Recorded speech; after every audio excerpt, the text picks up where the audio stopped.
Sorry Krishna Reddy, we pity you. ఇది ఈ case విషయంలో కొందరు విడుస్తున్న నిట్టూర్పు.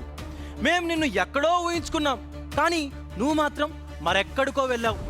ఎందరో గజ దొంగలు, మోసగాళ్ల జాడ పసిగట్టి వారిని అరెస్ట్ చేసి రిమాండ్కు పంపాల్సినటువంటి నువ్వు ఇలా అవుతావని అనుకోలేదు. ఇవి ట్రైనీ ఐపీఎస్ విషయంలో వినిపిస్తున్నటువంటి కామెంట్లు. కళ్ళు చూసినదంతా కోరుకుంటే ఆ తర్వాత ఒళ్ళు గుల్లవుతుంది. సరిగ్గా అలాగే ఇన్స్టా వంటి ఎస్ఎంలలో ఎఫ్ఎంలో ఎన్నో వినిపిస్తుంటాయి, సమ్మగా కనిపిస్తుంటాయి కూడా. వాటన్నిటి వెంట పడితే ఇదిగో కృష్ణారెడ్డిలా అవుతుంది. కృష్ణారెడ్డి బతుకు బస్టాండ్ కాలేదు, కానీ ఆయన కెరియర్ మాత్రం ఏకంగా జైలు పాలైందే. తోటి మహిళా ట్రైనీ ఐపీఎస్ పై లైంగిక వేధింపుల వ్యవహారంలో పోలీసులు కోర్టుకు సమర్పించిన రిమాండ్ రిపోర్ట్లో మైండ్ బ్లాకింగ్ విషయాలు వెలుగులోకి వచ్చాయి.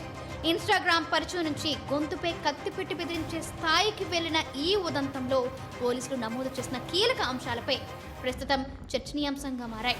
హెడ్ కానిస్టేబుల్ స్థాయి నుంచి సివిల్స్ కొట్టి ఐపీఎస్గా ఎంపికైన ఉదయ్ కృష్ణారెడ్డి ఉదంతం తీవ్ర కలకలం రేపుతుంది. సోషల్ మీడియా ద్వారా పరిచయమైన తోటి మహిళా ట్రైనీ ఐపీఎస్తో పరిచయం మొదట ప్రేమగా మారింది. ఆ తర్వాత ఇద్దరి మధ్య తీవ్ర విభేదాలు రావడంతో కథ అడ్డం తిరిగింది. బాధితురాలు అతనికి దూరంగా ఉండాలని ప్రయత్నించిన ఉదయ్ కృష్ణారెడ్డి వేధింపుల పర్వాన్ని ఆపలేదు. బాధితురాలికి తెలియకుండా ప్రైవేట్ వీడియోలు చిత్రీకరించి వాటిని ఆమె భర్తకు పంపి తీవ్రంగా మానసిక వేధింపులకు గురిచేశారు. కేసు నమోదు కావడంతో అకాడమీ నుంచి అతనిపై సస్పెన్షన్ వేటు పడింది. పోలీసులు అరెస్టు చేయకుండా తప్పించుకోవడానికి ఫోన్లు స్విచ్ ఆఫ్ చేసి పరారయ్యే ప్రయత్నం కూడా చేశారు కృష్ణారెడ్డి. పోలీసులు నల్గొండ జిల్లా మిర్యాలగూడలో ఉదయ్ను అదుపులోకి తీసుకుని హైదరాబాద్ ఉస్మానియా ఆసుపత్రిలో వైద్య పరీక్షలు చేశారు. తర్వాత ఉప్పరపల్లి కోర్టులో హాజరుపరచగా మెజిస్ట్రేట్ 14 రోజుల పాటు రిమాండ్ విధించారు. భారీ భద్రతా మధ్య చెంచల్గూడ జైలుకు తరలించారు. పలు బిఎన్ఎస్ సెక్షన్తో పాటు ఐటీ యాక్ట్ కింద ఆయనపై కేసులు నమోదయ్యాయి.